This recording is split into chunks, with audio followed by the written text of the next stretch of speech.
Hello students, in the last video we have covered up chapter number 4, class 10th, carbon and its compounds, three main topics, that is saturated and unsaturated carbon compounds, ring, branches and chain of carbon compounds, and next we have covered up with homologous series. Today we are going to take up nomenclature of carbon compounds. Before studying nomenclature of carbon compounds, I'll tell you how organic compounds are named. Okay. For that, we have to study about different functional groups. There are many types of functional groups which exist in our organic chemistry. So first, we will start with nomenclature, and this is very important topic from class 10th point of view. Many questions has been asked by the CBSE board for this topic. First is haloalkanes, and with that halo word refers to halogen compounds. Halogen compounds, that is chloro, bromo, iodo, any compound that is called halo. And how we put these chloro compounds, these compounds will be put in a prefix. Prefix, pre मतलब पहले लिखे जाएंगे किसी भी alkene के. Hello word पहले आ रहा है इसलिए ये पहले लिखे जाएंगे किसी भी एल्केन के. तो एक एग्जाम्पल के साथ ही मैं इसका नाम भी बता देती हूँ. That is CH3, CH2, CH2Cl. Formula will remain this. एक हाइड्रोजन को रिप्लेस करके यहाँ क्लोरीन ने अपनी जगह बना ली है. हर बार हाइड्रोजन रिप्लेस कर ही कोई भी फंक्शनल ग्रुप आएगा. सो इसका नाम हो गया chloropropane. Most important thing here to notice is first letter should be capital while naming.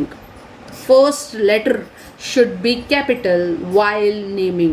I'll tell you all these rules while telling about nomenclature. I'll tell you all these rules. Second, I'll continue with alcohol. So with alcohol, it would be a suffix. For alcohol it would be written as all at the end. Suffix means at the end. OH group लगता है. OH is called alcohol and the formula will remain as CH3, CH2, CH2OH. Again hydrogen will be replaced with OH group. Okay, so the name will be propanol.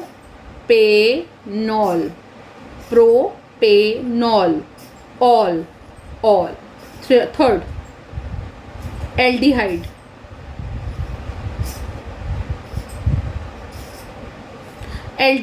Again it comes as a suffix.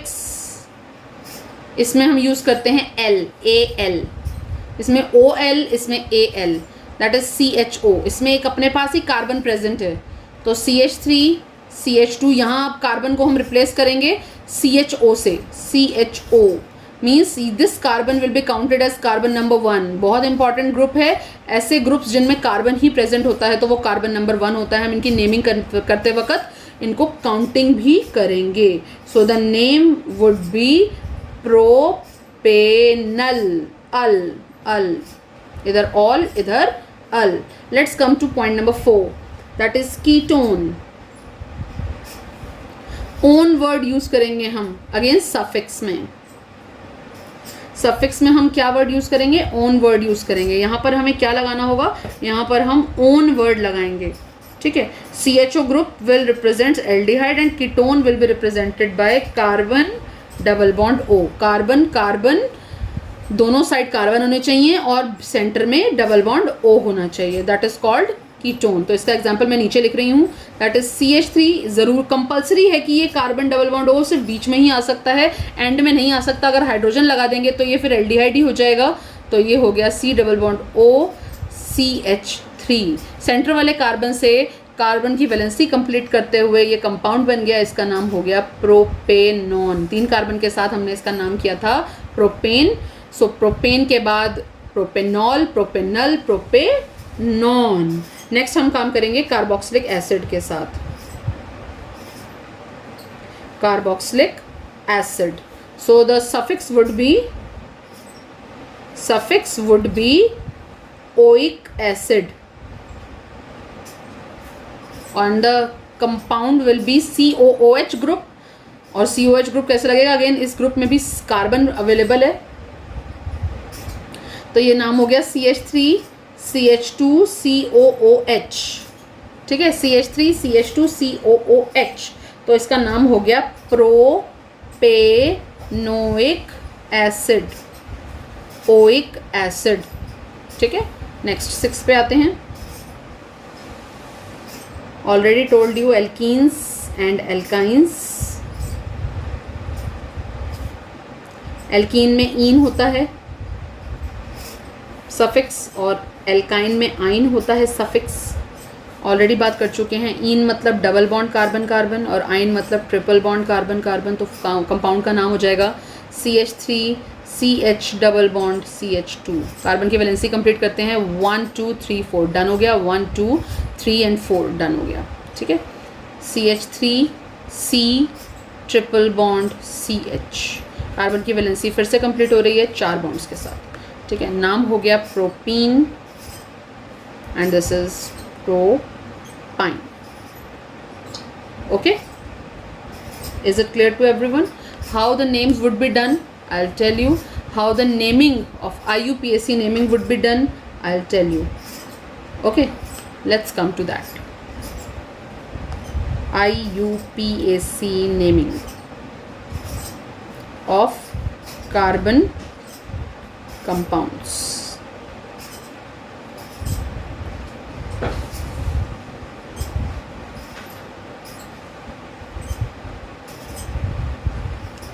कैसे होती है देखिए, start करते हैं इसके लिए भी।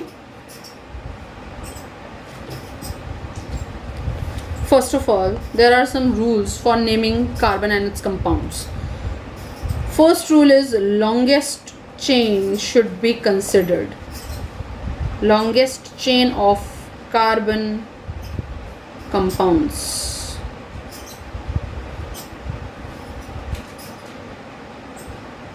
Longest chain consider करना है।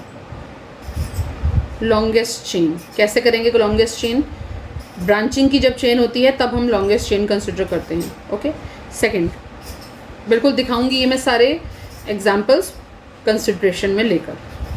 Second,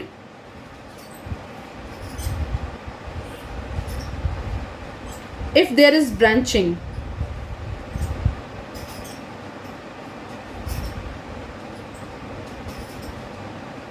if there is branching, then branch chain will come as prefix। कैसे? अगर कोई ब्रांचिंग की चेन है तो उसमें ब्रांच का नाम जो होगा वो पहले लिखा जाएगा और बाद में मेन नेम लिखा जाएगा, parent name. Okay, the branch chain will come as prefix and after that parent name.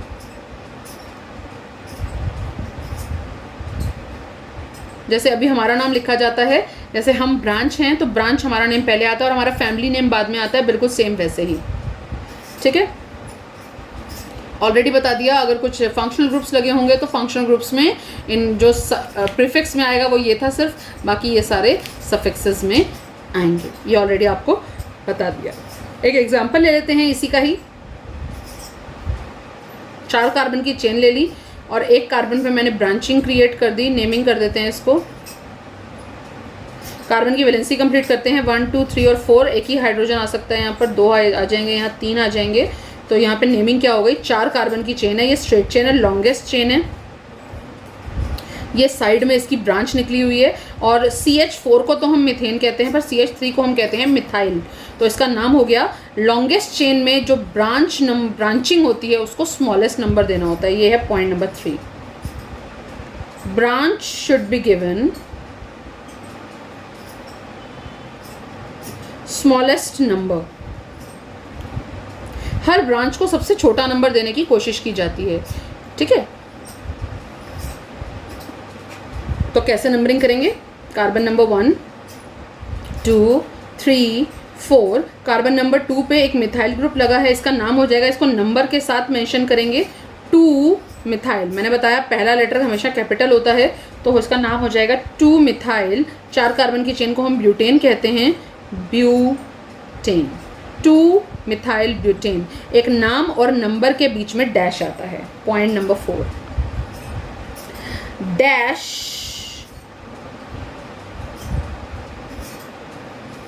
will be there between number and name if there are two numbers simultaneously. I'll again give you the example for that also.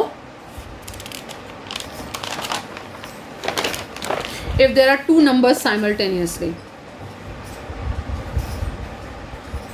as for example, again it would be a chain of 4 carbon. एक carbon पे methyl group लगा है, साथ वाले carbon पे भी methyl group लगा है.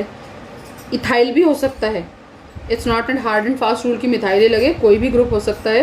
कार्बन की वैलेंसी कंप्लीट करते हैं. 1 2 3 4 कंप्लीट हो गई. 1 2 3 4 कंप्लीट हो गई और इसके साथ भी 3. तो नेम क्या हो जाएगा इसका? स्मॉलेस्ट नंबर देना है दोनों ग्रुप्स को. इधर से नेमिंग करेंगे तो भी 2 और 3 आएगा. देख लो 1 2 3 4. अगर मैं इधर से नेमिंग करती हूँ तो भी 2 और 3 आएगा, इधर से करती हूँ तो भी 2 और 3 आएगा. 4 कार्बन की चेन है क्योंकि 2 और 3, तो नेमिंग हो जाएगी. दोनों सेम ग्रुप्स हैं, अलग अलग होंगे तो अलग अलग नेमिंग आएगी और अल्फ़ाबेटिकली नेमिंग आएगी. ये भी बहुत इंपॉर्टेंट पॉइंट है, ये भी मैं साथ ही बता देती हूँ. इसमें यहाँ क्या होगा? The name, branching name would be written alphabetically.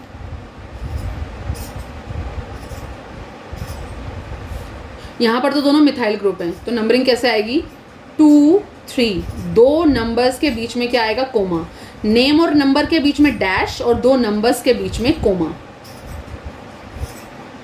Coma in between 2 numbers. 2 3. पहले क्या कहा था? ब्रांचिंग मेंशन की जाती है, तो ब्रांचिंग का नेम लिखते हैं और उसके बाद पेरेंट का नेम.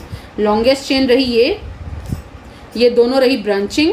तो 2 और 3 पे ब्रांचिंग है. 2 मिथाइल ग्रुप हैं, 2 के लिए हम यूज़ करते हैं डाई. सिंगल के लिए कुछ यूज़ नहीं कर रहे हैं. 2 के लिए डाई, 3 के लिए ट्राई. यहाँ मेंशन कर देती हूँ इसको भी. 2 के लिए डाई, 3 के लिए ट्राई, 4 के लिए quad. Di methyl, 2 methyl group हैं, डाई मिथाइल ब्यूटेन. ठीक है. एक और एग्जांपल देती हूँ जिसमें अल्फ़ाबेटिकली नेम करने के लिए आएगा. 4 कार्बन, इसमें मिथाइल है, इसमें इथाइल है. C2H5 लगा दिया. C2H6 इथेन होता है, C2H5 is ethyl, that is CH3 hydrogen hydrogen CH3. अब यहाँ एक मिथाइल है और यहाँ पे एक इथाइल है, तो E पहले आएगा, M बाद में आएगा. नेमिंग करते हैं इसका भी. अल्फ़ाबेटिकली नेम करेंगे. अब नंबरिंग यहाँ से नहीं कर सकते क्योंकि मैंने क्या बताया, अल्फ़ाबेटिकली भी जब नेम करेंगे तो ब्रांच को छोटा नंबर देना है, छोटा नंबर देना है. अल्फ़ाबेटिकली भी छोटा नंबर देना है. तो नंबरिंग करेंगे यहाँ से 1 2 3 और 4. सेकेंड नंबर ऑफ कार्बन पे इथाइल लगा है, यहाँ से नंबरिंग करेंगे तो सेकेंड पे मिथाइल आ जाता और थर्ड पे इथाइल आ जाता. E पहले आता है, M बाद में आता है, तो E पहले आता है तो उसे नंबर भी छोटा ही मिलेगा. तो इसका नाम हो गया 2 ethyl. First letter capital, number और नेम के बीच में डैश. फिर से 3 पे मिथाइल. अब सारा लेटर स्मॉल आएगा, फर्स्ट लेटर सिर्फ कैपिटल आता है, बाकी सारा स्मॉल आता है. 3 मिथाइल और 4 कार्बन की चेन है. लॉन्गेस्ट चेन जो हमारी ब्यूटेन की चेन है, so it would be butane.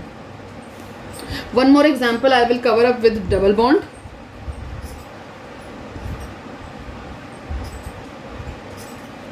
Let's suppose it would be a double bond with a functional group और branching. 2 बॉन्ड्स ये रहे, 2 बॉन्ड्स यहाँ कवर अप हो जाएंगे. चारों बॉन्ड इस कार्बन के कवर हो चुके हैं, 1 2 3 एंड 4.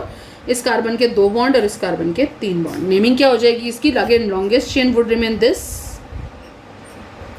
सब्सटीट्यूएंट को भी छोटा नंबर देना है, डबल बॉन्ड को भी छोटा नंबर देना है। डबल बॉन्ड भी कार्बन नंबर 2 पे है, मीन्स कार्बन नंबर 1 पे है सबसे छोटे बॉन्ड के साथ, और मिथाइल ग्रुप जो है वो नंबर 2 पे प्रेजेंट है। तो 1 2 3 एंड 4 नेमिंग कर देंगे इसकी। 2 मिथाइल, 4 कार्बन की चेन है। ब्यूट, 1 पे ही डबल बॉन्ड प्रेजेंट है। ब्यूट नंबरिंग कर सकते हैं इसको 1 इन, दैट इज ब्यूट। ब्यूटेन होता है, एन नहीं लगाएंगे, यहाँ लगाएंगे इन, ठीक है, क्योंकि डबल बॉन्ड है तो यहाँ लगाएंगे इन। और इम्पॉर्टेंट पार्ट और भी 2 वॉवल्स साथ में नहीं आते, उसका एग्जाम्पल मैं श्योर दूंगी आपको, बट इसके बाद एक एग्जाम्पल और ले रही हूँ इसी के साथ का ही। 2 methyl but 1 ene we have already covered. एक फंक्शनल ग्रुप और का भी एग्जाम्पल ले रही हूँ, that is CH3 CH2 CH2 COOH। अगर कोई इस तरीके का फंक्शनल ग्रुप लगाए तो कार्बन नंबर 1 हो गया, ये 2 हो गया, ये 3 हो गया, ये 4 हो गया, ये हो गया ब्यूटेनोइक एसिड। हमने प्रोपेनोइक एसिड किया था, we have covered up with butanoic acid. These rules I will share in the end of my video. You can save this video for your reference. I'll share a pre-written all these rules of IUPAC naming for class 10th after this video.